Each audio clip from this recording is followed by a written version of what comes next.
everybody, to the Monday edition of the Daily Cheat Sheet. We have a special guest with us today. His name is Guy Goldstein. Of course, we're with Golan Ramraz. Men the Dude Stern is on vacay. Hope him and his family have a joyous time. And we are experiencing frightening times right now, and we are experiencing what should be exciting times. He took out, President Trump, with the help of Israel, took out Iran's nuclear sites, rendering them pretty impotent, isolated. And Golan, a lot of people just don't seem to be enjoying this, and a lot of people seem to be nervous Nellies. And I'm not used to this America. I'm used to the world, but I'm not used to this America right now. Yeah, it's a strange thing.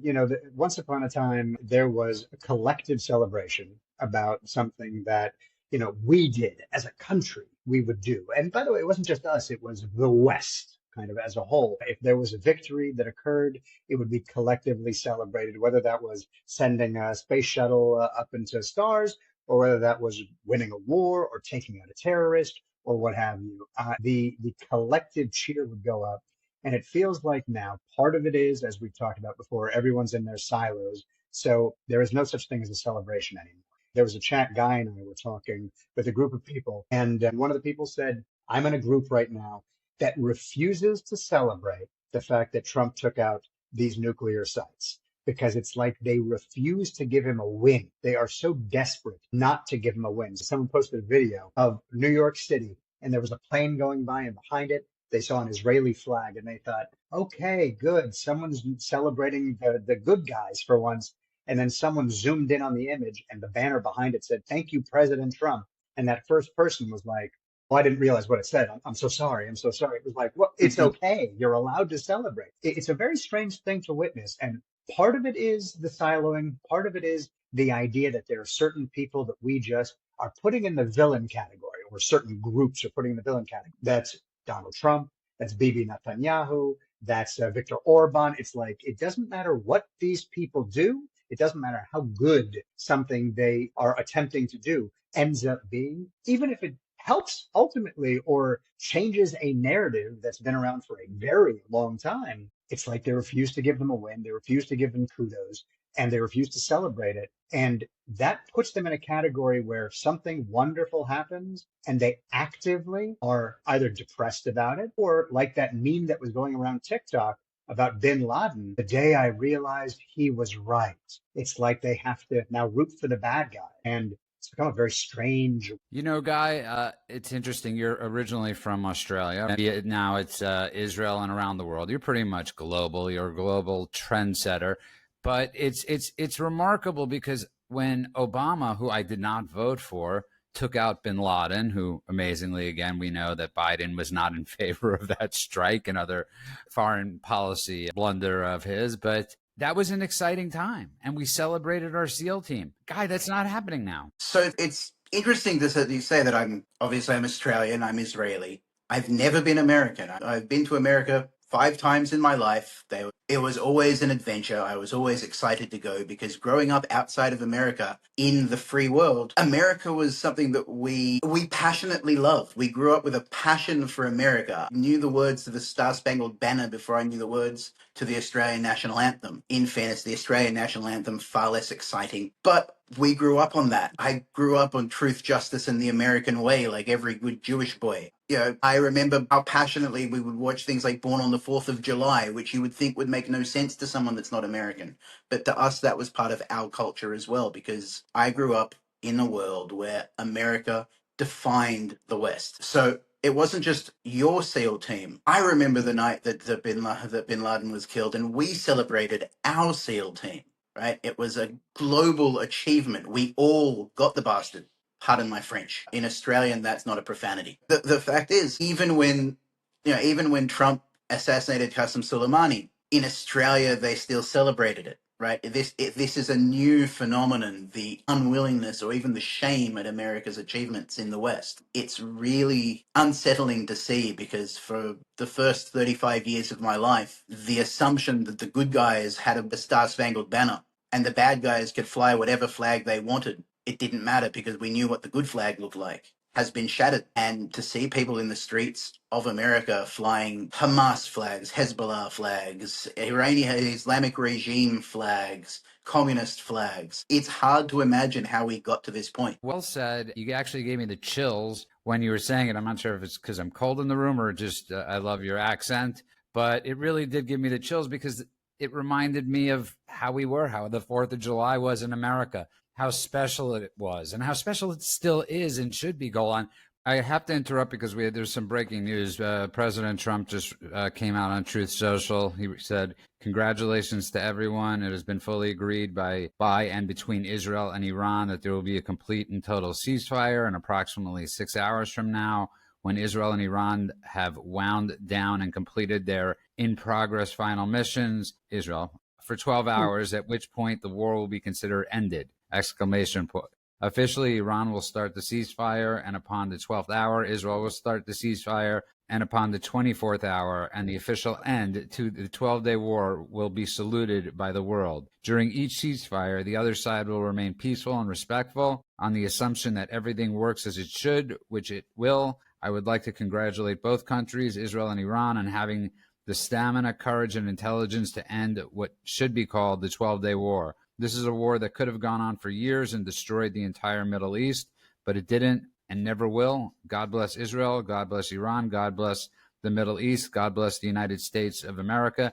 God bless the world. Okay. Interesting. I love when stuff happens while we're on the air. First of all, I'd love to, if this is true, and I take everything with a grain of salt until I've verified it. Judah, you know this because it's one of our mottos, but Guy, you don't. We do not tell stories about the rumor. We only try to report on stuff that is verified, that we verified ourselves. So right now, the only thing that's verified is Trump put this out on Truth Social. We got to look into this, but very interesting. Guy, I would love to hear, since you are in Israel as we speak, how do you feel about just hearing? Mixed feelings. I had a feeling that was going to be your answer. I'm curious to hear more. It's an interesting one because obviously we don't like being at war. It's very uncomfortable. There's a lot of horrible things happening. There's a lot of difficult things happening. I have family members who have lost their homes and their offices in the space of 2 days to Iranian missiles. It's difficult to be at war in a way that I don't think I can convey. Having said that, this war was the most important war that Israel has been engaged in the past 50 years, and arguably the most important war Israel has engaged in since 1948. The commitment of the Ayatollahs and the Islamic regime of Iran to the destruction of Israel has never wavered. Their investment in the destruction of Israel has only grown and increased in effectiveness to the point that we've been at war for the last 2 years with various different branches of that particular investment. And their obvious push towards a nuclear weapon is unlikely to stop regardless of what they sign, because pieces of paper have very little value in the Middle East, as is shown by every broken ceasefire that Israel has ever been on the receiving end of. And so there was a hope shared by the Israeli people and the Iranian people broadly that this war would lead to the end of the regime. The regime looks very weak. It looks like it's been decapitated multiple times. It looks like its infrastructure of command and control has been decimated. Its air defense is shocked. Yes, the price has been hundreds of missiles, ballistic missiles, not the Katyusha that you remember from your childhood. These things are basically school buses loaded with TNT flying in at Mach 6. They are horrifically destructive, and they've only hit civilian areas, or almost exclusively hit civilian areas, despite having hit some civilian dual-purpose infrastructure like an oil refinery, which is cleared by the sensors. Despite that being the cost, despite being on the receiving end of that, despite having spent the better part of the last week in and out of bomb shelters, that regime has to fall. That regime is the root cause of the cancer that has been destroying the Middle East for 46 years now, which was a mutation of a cancer that has been destroying the Middle East for 100 years. And if it survives this war, I think that will be a black mark on the legacy of both Benjamin Netanyahu and Donald Trump, despite the fact that this war was fought at a very high cost and exceptionally well. If it doesn't result in the Ayatollahs stepping aside, being removed, and being replaced by someone moderate enough to actually negotiate with the world, it will have been a failure and it will have been for nothing. I think that's extremely well said. Obviously, everybody's going to have mixed feelings about this. And just like the constant Hamas ceasefires with Gaza and all that stuff, they never lasted. Golan, I think the bigger point is, obviously, we all know now that there are 90 million people that live in Iran, and they've been under that regime for 46 years. I think there was an assumption that there would be a rebellion. And I think that's what Netanyahu obviously thought. I think that's what Trump obviously thought. And that was the hope. And there hasn't been a rebellion after 12 days. And that might be too soon. Or maybe they've just been so indoctrinated, Golan, that they want the Ayatollah and they want the mullahs there. And that in that case, there's nothing we can do because we're not going to carpet bomb Iran. So is this the best case scenario at this point? I actually agree nearly verbatim with what Guy said. So while we're talking about, yes, obviously we would love for there to be regime change, we keep doing this, especially when it comes to Israel. There is some kind of skirmish that leads into a greater war. Israel's arms are tied at a certain point, even though they're probably winning. And then the people who launched the war generally are allowed to stay in power, and then we get to watch a rerun all over again. And that means that the regime, whether it's this one, whether it's Hamas, over and over again, they're not dismantled. They're not contained. They're appeased. And then we just run laps around a landmine until, oopsie, we trip over it again. And so another shaky ceasefire, we've seen this movie 1,000 times. So yeah, if the idea was we were not going to complete the job, and whether that's Bibi or whether that's Trump, and we were hoping that other people were going to step in, namely the people of Iran, and do something about it. If we dropped the ball on the 1 yard line, they would pick it up and run with it. If we had no backup plan to that, then something's wrong.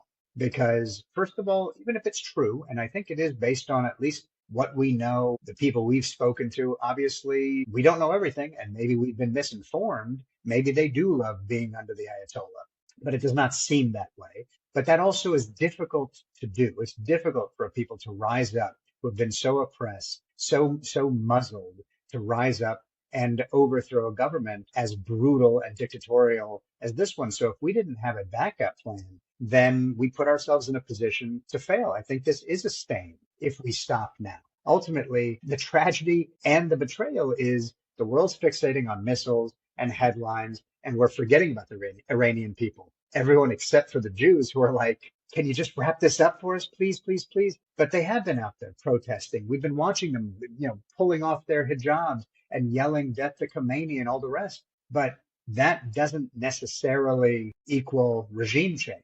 So the idea that they want it may not be enough. And if we stop now, when they are starting to find their footing and starting to find their voice, and Ayatollah is on his back foot, and the nuclear program is dismantled, and they are at the weakest point they've been in a long time, and we are standing shoulder to shoulder with America, backing us, not just backing us, but actively taking a foothold into the skirmish, it just seems like a stumble as opposed to a victory. To me, this is not a win. Guy? Yeah, and I will say there are extenuating circumstances which have been proposed by people such as armaments and supply issues that I can understand the urgency to wrap things up. Wait, just for the audience's sake, when you say armament issues, who are you talking? So there is a global shortage of armaments because the war in the Ukraine has basically burnt the stockpiles of Western munitions, and the rate of production of munitions in the West is grossly insufficient for the period of history that we're moving into. At this point, that's just sort of on the record. People have, the Chinese and the Russians can manufacture 10 times the shells that we can in the West. And that means they can bombard us 10 times as long as we can bombard them. Right now, it's not a problem, but it could be. As a result of that and many other things, there is a shortage of interceptors, or there is a proposed shortage of interceptors available. And there may be a lack of resupply or a delay in resupply if that were the case. And I am not in the know. I have no access to information about the supplies. On this issue, I'm only quoting a hypothesis that I've heard thrown around. Do you think that is the reason why this is happening now? Do you think that this is, the idea of a deal is not a win, but he's pretending a deal is a win. And, again, you've heard me be critical of this. Do you think that's the reason why this is happening? I think that there are multiple parties in the war, and I think one of the things that I have really become very aware of over the past few years is when people negotiate Israel's wars, they don't negotiate with Israel's agenda in mind. So when the Americans are talking to the Iranians about ending the war, they're negotiating with America's agenda and the Iranians, and Israel is a bargaining chip they negotiate with. When the Qataris and the Egyptians and the Americans are negotiating terms for a ceasefire between Israel and Hamas, they're negotiating Qatari and Egyptian and American interests, and Israel and the Palestinian people are bargaining chips in the negotiation. It's become really apparent that once the negotiating starts, Israel's interests are not at the top of the table. I think that for Trump, a deal is the win. Trump always wants a deal. War is an active part of diplomacy as opposed to the extreme end of diplomacy. And we'll just go from war to peace, like the brings back to mind the statement of, we've just bombed their nuclear facilities, now is the time for peace. That makes sense in Trump's mindset. That makes sense in his worldview, that you can first drop a nuclear bomb's worth of conventional weapons on a person and then say, that's my way of saying I want peace. From Israel's perspective, peace was not the objective. Long-term sustainable peace was the objective, and long-term sustainable peace was something that Israelis were willing to pay a very painful and heavy price to achieve, because for the first time in maybe 30 years, it seemed like there was a light at the end of the tunnel that said, if we just make it through this, on the other side, there is a promise of a Middle East where a long-term sustainable peace is an option. If it ends up with a negotiated ceasefire that does not wind down this regime, if there is no uprising, if there's no regime change, that dream of a long-term sustainable peace will not come to fruition, no matter how much Trump negotiates with the Arabs that will align with him. That's 100% right, because a ceasefire doesn't end the threat. It freezes the threat. And this is the thing that people don't understand. They may have seen it a little bit with Hamas in Gaza, because every ceasefire, every moment, we saw them rearm and recalibrate. That's what these groups do. These two groups are very similar to one another. It gives the enemy time to recalibrate, rearm, and re-up. And Iran, especially this regime, the Islamic Republic, is a regime that knows how to play the long game. They don't need 20 years of war. They just need 4 years of hesitation on the part of their quote unquote opponent. And then they're ready to do it all over again. And the thing is, it's not about Trump being weak.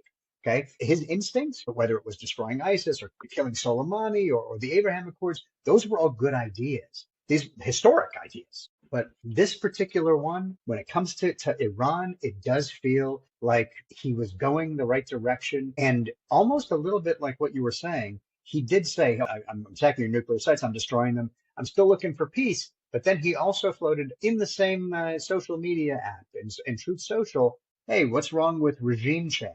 So it's like he was telling everyone, finish this up. I don't want to do regime change because it's messy. We did it with Iraq, and my party is fractured over it. So just get it done and let's get the hell out of here. And instead, when it didn't happen, he's like, all right, I guess it's ceasefire time. I just feel like this is the regime survived, and as long as it survives, this is no. Yeah, listen, I think both of you are 100% correct about this. I think it's too early, obviously, to see the final results, and we've heard this countless times over. The reality is we are 12 days ahead of where we were 12 days ago. Iran, their nuclear sites are down, the nuclear scientists are down, and sadly, the Ayatollah is still alive.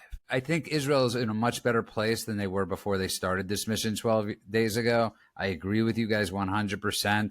This will keep on going and keep on going. But I don't see, unless the people of Iran storm the Ayatollah and storm the bunkers, there's no end. We can't force a regime change. We just simply cannot force those people to want something. And yes, Golan, I see the images of the people on the street, and my heart breaks for those people because they'll be killed. Okay, those people will be slaughtered after this ceasefire.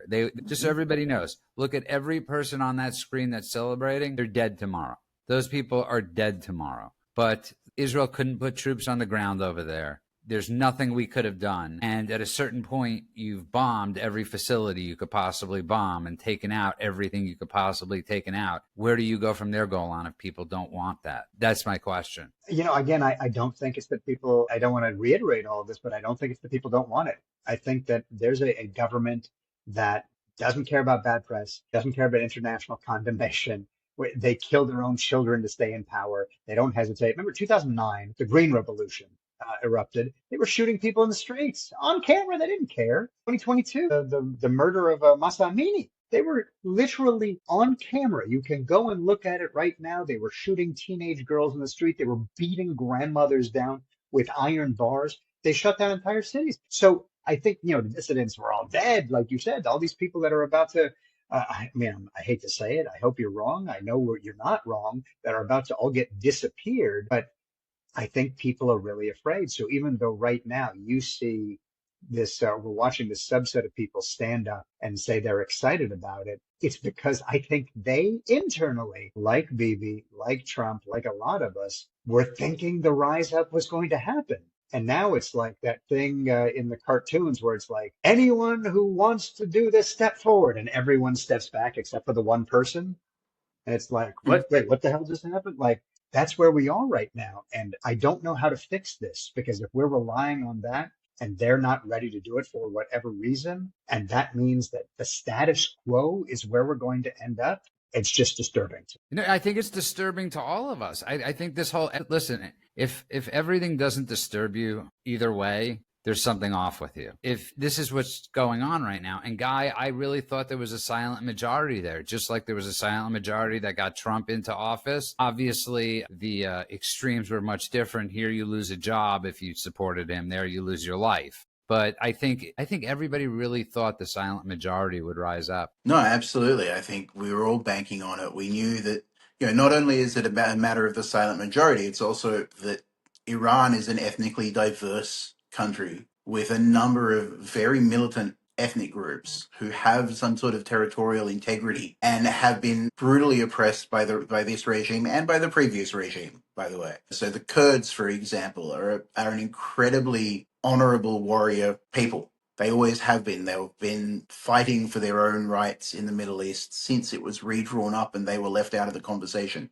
How and why they were left out of the conversation, I don't exactly know, but they got left out, and they've basically been dispersed in four different countries where they've been ethnic minorities that have been oppressed by those countries, and they became warriors in response. They're always ready to rise up. There is no one more ready to rise up than the Kurds. The Baluch,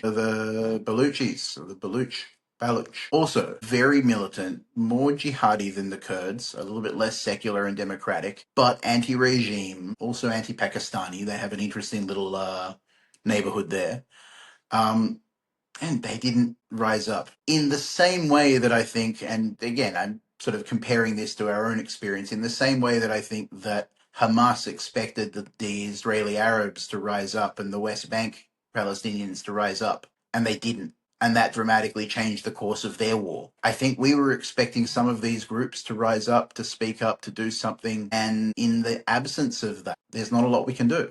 I do think we could have given them a little bit longer. I think that's true. And I think the other thing too is that they need a unifying figure that they can get behind. Often that's the thing that happens, is someone represents the opposition party, and then they are a unifying force that everyone then gets in line behind. And while we talk a lot, about the Crown Prince, about Reza Pahlavi, obviously, there's pros and cons to him. And there's a lot of people that believe, and whether it's true or not, again, I'm not trying to report on the rumor here, but I have read enough articles by people who are not interested in getting behind him, because he's been not only pushing the monarchy model, even if it's constitutional, like they want to move forward and they feel like that might be moving backwards, or he's a legacy leader, not someone who has a hard edge or is direct challenge. He hasn't been, in jail, or he's been kind of in exile luxury, they called it, not resistance trenches. And so there's a handful of people that represent opposition, but they all represent a little piece and they're all separate from one another. So there hasn't been that one figure where it's like, this is the guy. And when William Wallace yells freedom, we're all going to run forward with our faces painted. That doesn't exist. And that may be part of the challenge here, is that they were looking for that person and they didn't emerge. I think you're 100% right. And I want to remind you guys especially, and everybody listening, that Israel only planned on this being a 2-week operation. The goal was to take out Iran's nuclear sites. The goal was, God willing, that America steps in and helps them with the sites that they couldn't reach. And those are mission accomplished. And yes, the best thing that would have happened was that regime change would have come out of this, and not the Iraqi regime change that was forced on, in a sense, and that created ISIS, but the people would rise within. So Israel did the job that it set out to do. Trump helped Israel out with the job they set out to do. They've set back, obviously, the nuclear program for many years, God willing, if not for good, or for a good 10 years at least. But that was the mission. There was no mission to have troops on the ground for any country. So let's take that off the table, because that's been a huge misnomer that everybody's been saying, boots on the ground. Israel never planned on having boots on the ground. America never had plans for having boots on the ground. So unless you are going to have that, this is the best right now that we could have hoped for, okay? Taking out their sites. If the people rose up, they rose up. They didn't. So I don't look at it really as a stain on anything. I don't know what else you hit at this point. When you've taken out their nuclear sites, when you've taken out everything, there's always going to be another Ayatollah. There's always going to be another Sinwar. There's always going to be somebody else that takes the mantle for these places. And God, I pray for them. Just pray. So Golan, what are your final thoughts on that? Because I think Israel really did set out to take down the nuclear sites, and they did. And America came in and helped. I think that was part of it. And I think that part of it was successful. But I do think that was just part of it because, as Guy mentioned earlier, I think when you think about the people of Israel and you think about even the people who are worried about Iran on the world stage, the idea of letting that same person, I mean, right now we're still talking about a guy, okay? We're talking about a regime, but we're talking about one dude at the moment who has been sitting there for decades and decades, being the number one sponsor of terror on the world stage, never backed down, never apologized, never tried to change their spots.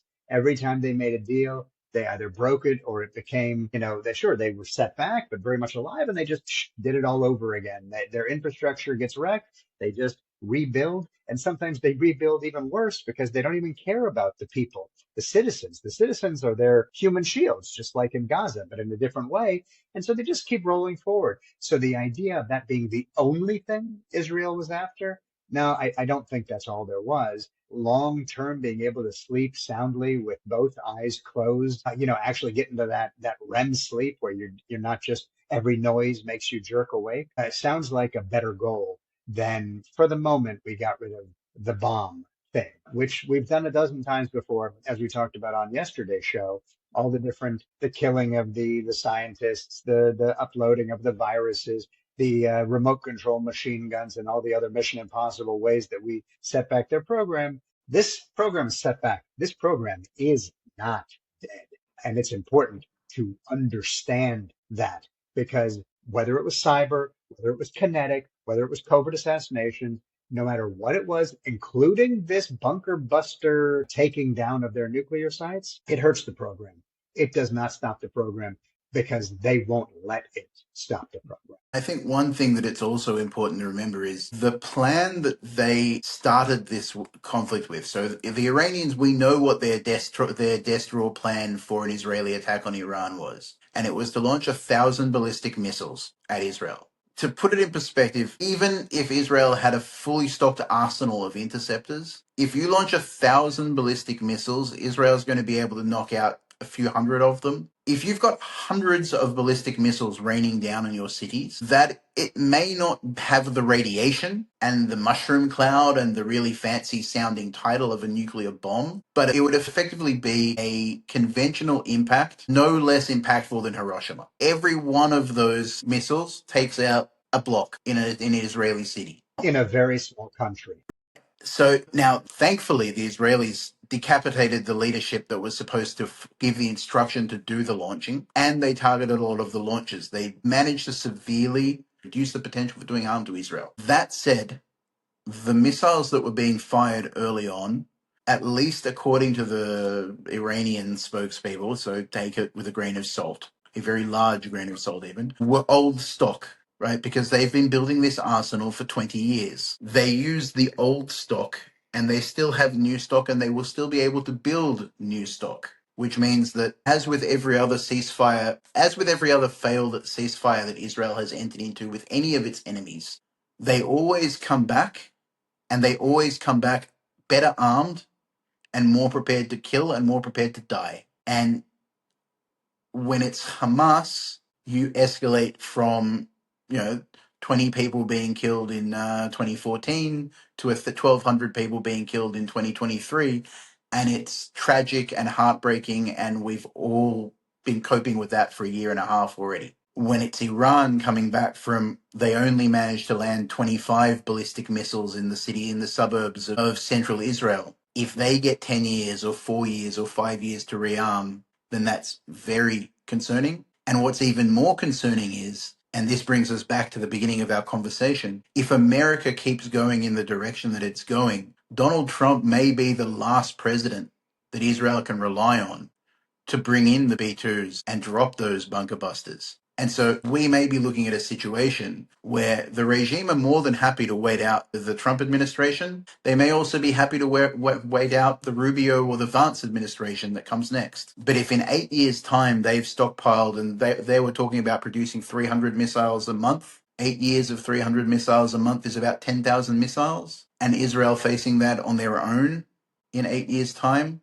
without any diminishing of the passion to destroy Israel, that's a very bad outcome. Listen, I agree with both of your assessments. I think they're based in history. They're based in fact. And all we can now do is hope and pray. I don't think we're left with another solution that this somehow works out. I don't see a solution right now. Like I said, if somebody would have told me 13 days ago, Israel would attack Iran and take out all the stuff they've done, the precision strikes and all of those things, I would have thought they were crazy. If somebody would have told me President Trump would have sent in the bombers, I wouldn't have thought they were crazy, but I would have said, thank God. And that's who President Trump is. I don't know what tomorrow looks like. None of us do. I mean, I think in the Middle East, we sometimes often do know what tomorrow looks like, since we've had so many yesterdays and so many bad tomorrows.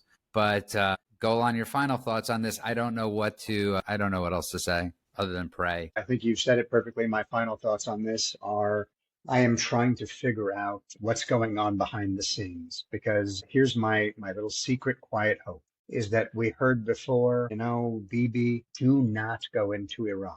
And then it turns out on the same phone call that he was saying that to the press, he was telling Bibi, go ahead. Then he said, I'm giving you 2 weeks. And then a couple of days later, bunker busters showed up. And I'm hoping that this is yet another one of those moments where I say on the podcast, this is the misstep that Trump makes. I can't believe he would do this. Why would he verbally say out loud that he's telling Bibi that just weekends? And then the next day I'm like, you got me. Okay. I didn't know. I'm hoping it's another one of those. I'm a little worried because a signed ceasefire between sovereign nations being overseen by the American government feels like if that goes away, then all trust goes away. And this is a little tougher to suddenly have that you got me moment. But I'm still hoping and praying that there's something more happening here that we don't know about, because this ceasefire is between Iran and Israel. It is not between the Ayatollah and Israel, and that may make all the difference. So here's hoping that I get to have another you got me moment. We'll see what happens. And again, Guy, I want to thank you, but we don't know. We really don't know. I mean, listen, it's a 12-hour ceasefire, a 12-hour ceasefire, a 12-hour ceasefire, a ballistic missile is sent, and who the hell knows? I think the Ukraine-Russia war really depleted a lot of backup plans for the Iron Dome, for David's Sling, for the arrows. I'm not sure how much longer Israel, Guy, could continuously take ballistic missiles right now shot. We've seen a lot of them penetrated. And thank God there's been, I don't want to say minimal, but it's been miraculous how few people have died from these ballistic missile attacks. How much longer could Israel keep going with this? So I think there's two parts to that question, because one of the questions is how much longer can Israel keep intercepting, and the answer to that really is how much longer can Iran keep firing? because one of the things that we've talked about is that the intelligence says it's between 2,000 and 3,500 ballistic missiles that Iran had stockpiled at the beginning of this conflict. They initially thought it was 1,800. At some point, the intelligence community came out and said, oops, we got it wrong. There's an extra 700 ballistic missiles. People were like, oh, just that, huh? Okay. What else have you gotten wrong? Apparently quite a few things.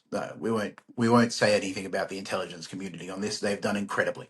But we understand that it's between 2,500 and 3,500 ballistic missiles, but they had about 400 launches at the start of the conflict. They have no aerial platforms. They have no planes that they can use to deliver weapons. So essentially, the only way that they can deliver a ballistic missile is by putting it on either a fixed or a mobile launcher and launching it. The Israeli Air Force, in what has been one of the most incredible operations in history, at least in the history of aerial warfare, have been hunting down these launch platforms every time there is a launch and have diminished anywhere between 50% and 60% of the launch platforms. What that means is not only can they launch less, but because they can launch less can get through. Right. So one of the options was that the IAF patrolling the skies over Iran, and they do have complete freedom to do so, have been able to reduce the number of missiles that Iran could launch to the point that it was manageable. Now, when I say manageable, that doesn't mean that bad things don't happen. But I will also say that one of the fun things about Jews is we thank God for a lot of things that we actually had to do ourselves, right? Because we understand that part of the reason that we do things and succeed is because we have Hashem with us. The miraculous fact that in the 12 days of this conflict, in the more than 500 ballistic missiles and more than 1,800 drones that were launched, it's either 1,000 or 1,800 drones, depending on who you count. I'm going to put in that for clarification. We have suffered less than, I think we've had 24 people die, which is a tragedy. But it's a very, very miraculous level of tragedy given what we've been through. It's because every home in Israel has a bomb shelter. Every public space in Israel has a bomb shelter. Israel has been preparing for being bombarded since 1940, since the Italians bombed us during World War II.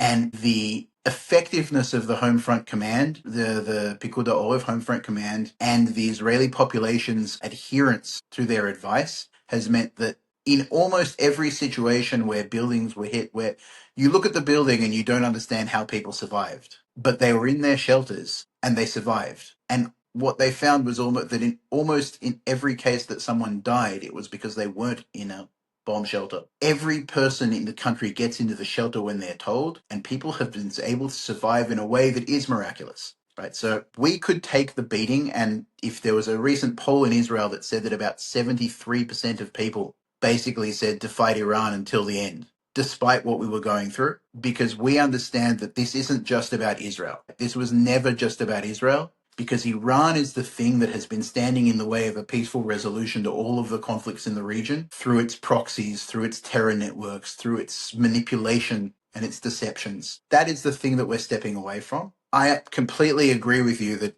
what has to be, and if this is what happens, it's what happens, and we don't know what will happen tomorrow. It may be that Ayatollah the Khomeini has been so mentally scarred by this that he's going to change his ways. I hope that there's something I don't know. I think Golan is right in what he said before, that at this point, after a year, after the 20 months of surprises that Netanyahu has consistently delivered, and after Donald Trump's 4 months of surprises since he took office, there is a part of me that says maybe it's just the thing that I don't know, and I'm going to see in 24 hours what actually was going on and be like, oh, those cheeky bastards. Golan, I just want to get your point on what he just said, because it is I want to get back to what Guy was just saying, because unless there's a regime change, even to his perfect assessment and perfect points on the situation, they will rebuild the rocket launchers. They will rebuild all these things. So unless there's absolute regime change, none of that matters. So you're right, Guy. Guy's point is 100% correct. Israel could withstand the beating now, but unless there's a new leadership over there, they will continue to build up launchers. they will continue to build up these things, and the vicious cycle goes on and on. So in the past, in this conversation, we talked about how bot farms and all of the AI online is used not necessarily to convince people of a particular perspective, but rather to sow discord, right? To make confusion the rule of the day. And here we have a similar kind of situation where the idea of Iran itself, or the Islamic Republic, the Ayatollah remaining in power, well, he's there because he's trying to do the thing he's talked about 1,000 times, which is eliminate Israel, eliminate the Jews, and control the entire region. Okay, so who are the parties that may or may not support him at the moment, but sometimes they just disappear? Well, let's use Russia as an example. Putin has been supporting Iran, but then recently, on the 20th, June 20th, he was asked in an interview, why did you stop supporting Iran? And he was like, I don't know. A lot of Russians live in Israel. One of their official languages is Russian. Now, I don't want to mess around in that region. Forget it. I'm going to walk away from it. People were like, wait a minute. I thought the whole thing was you were part of this group, this axis, etc. Yeah, but he didn't want to back a loser. So what happens tomorrow when they're not the loser anymore? Do you think he's going to continue his I just want to stay out of it plan? Or does he see Iran, to the point of discord, does he see Iran as the player that can shake up the entire world in order for him to gain a foothold? That's why some of these groups, the Russias, Chinas, North Koreas, Iran, they often have warring ideologies, but somehow they work together. Why? Because they're hoping that enough stuff is being thrown out there by this axis of evil that destabilizes things so that one of them can rise. It'll be me. It won't be you. Hey, I'm partnering with the guy, my enemy, and my enemy is my friend, blah, blah, blah, all that stuff. So he'll come back in, which means they're not just going to rebuild the launchers. They're not just going to replenish the missiles. They're not just going to reignite their nuclear program. They're going to do it with aid from the places that are still standing. The only thing that could have prevented that is this regime not existing anymore. So if they exist, all of these groups are going to come in. You're going to see, I hope I'm wrong, but I believe you're going to see that the entire thing happened much faster than we expect it to. So this thing of us, man, it's been set back for decades, I hope. I feel like right now, them seeing how much trouble this has caused, and to Guy's point, if the Trump regime is over and they're willing to wait it out and whoever else until, I don't know, AOC's in office, well, then it was worth it. They have hundreds of years of patience. They've shown us this over and over and over again. Even the way they infiltrated the United States slowly through the universities and the NGOs and the government, that took decades and decades and decades, and they were willing to wait even longer. It happened faster than they expected. So why would this be any different? So if it happens quickly, bad. If it happens slowly, bad. The only good outcome is for it to not rise again. And the only way that happens is for it to not exist. We have Americans who openly say we oppose Iran developing a nuclear weapon. Right? 79%, I believe, was the last count, according to one of the polls. 73% say a nuclear Iran can't be allowed, and yet that doesn't translate into regime change, and that doesn't translate into military action. So people are hoping that everything's just going to resolve itself, but they're not willing to do the hard work. The people that are willing to do it want to be allowed to do it, and right now they're being hamstrung. And just one last thing that I think it's worth considering is, and it's not that people in Israel want to be in this situation, but I think one of the things that every Israeli parent thinks about when we're in this situation is we can suffer more right now so that in 10 or 15 years' time, when our children are adults, they don't have to go through it, right? We accept that we are going to deal with the hardship. There are going to be extra costs. The economy has taken a hit. There are lots of hardships that we are facing. Every Israeli parent will gladly continue facing the hardships because of the promise that this might free our children from having to live in a situation where this is their reality, right? And I think that puts in contrast. If you contrast that with the Ayatollah's regime, who, when they went to war with Iraq, trained children to sweep minefields with their own bodies and celebrate those 20,000 children that they murdered as martyrs. That tells you everything you need to know about the conflict. And from an Israeli perspective, I and most of the people I know would have kept dealing with the hardship, or have been willing to keep dealing with the hardship, because we understood that there was a hope that we could change the region. I still hope that somewhere in the playbook is a plan to change the region, whether it's whether it's an old-fashioned World War II style surrender where you have terms that are that ensure that the problem can't come back, or whether it's some secret 40 chess plan. It seems to me uncharacteristic of Benjamin Netanyahu to misplay it to that extent. It seems to me uncharacteristic of Donald Trump to settle for a draw. So here's hoping. And I also, thank you both. I also don't think they look at it as a draw. And I think we can't compare this to World War II. We can't compare these to the Nazis, these are worse than Nazis. I mean, these are people that are willing to give up their families. They have if their 10 children die, it's like lint, right? It means nothing to them. I'm agreeing with you guys 100%, but at the same time, this doesn't change unless people change. It's like in America. We've tried to bring people out of poverty. That has been one of the biggest mistakes we've done. People have to bring themselves out of poverty. We can't change people that do not want to be changed. The problem is Israel's stuck right in the middle of those people that don't want to be changed. That's the major issue here that we're having, is Israel's surrounded. But listen, if somebody would have told you Saudi Arabia, UAE, these places would have changed, you would have thought they were crazy in some ways. And it's worth noting, Israel is geographically stuck in the middle of it, but this is a problem for Europe.